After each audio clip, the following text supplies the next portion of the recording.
retrouvons aujourd'hui dans cette 7e capsule pour parler de la modification de votre CABIS et de la procédure à suivre dans un tel cas. Je vous partage mon écran. Les démarches nécessaires à la modification du CABIS varient en fonction de vos statuts et de la nature des modifications que vous souhaitez apporter. La première étape est donc la décision de ces modifications. Certaines démarches nécessitent la convocation d'une assemblée générale extraordinaire des associés. Le délai de convocation d'une AGE est de 21 jours avant la tenue de cette AGE. Tous les associés doivent être convoqués, bien sûr, par lettre recommandée. Les modifications nécessitant la convocation d'une AGE sont les modifications de capital social, de dénomination sociale, d'objet social, de changement de statut juridique, ou encore d'ajout ou de retrait d'un dirigeant.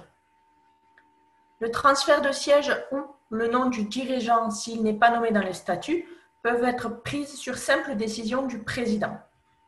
Dans tous les cas, nous vous conseillons de consulter vos statuts pour savoir par qui doit être prise la décision de modification.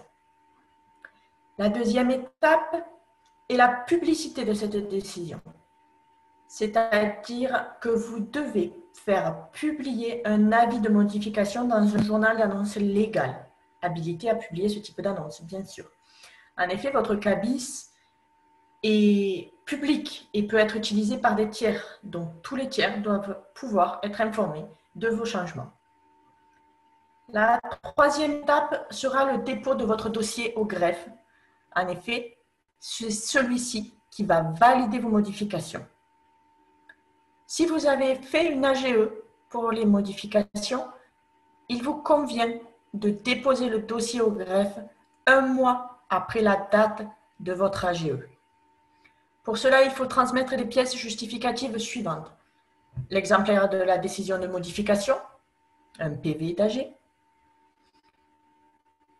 le formulaire CERFA M2 ou, dans le cas d'un changement de gérant, M3, une attestation de parution d'annonce légale, l'exemplaire des statuts modifiés et mis à jour.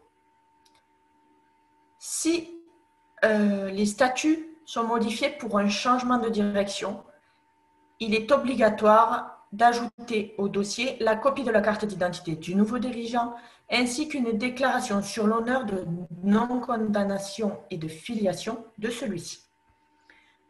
Une fois votre dossier déposé et validé par le greffe, vous recevrez votre nouveau CABIS dans un délai de 3 à 7 jours ouvrables.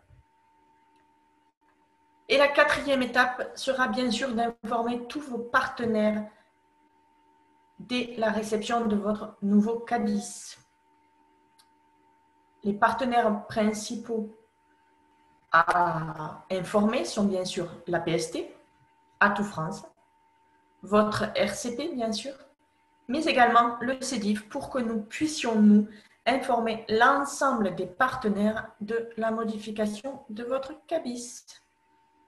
Voilà, je vous dis à la semaine prochaine pour un nouveau tuto. Je vous souhaite une belle semaine à tous et à très vite.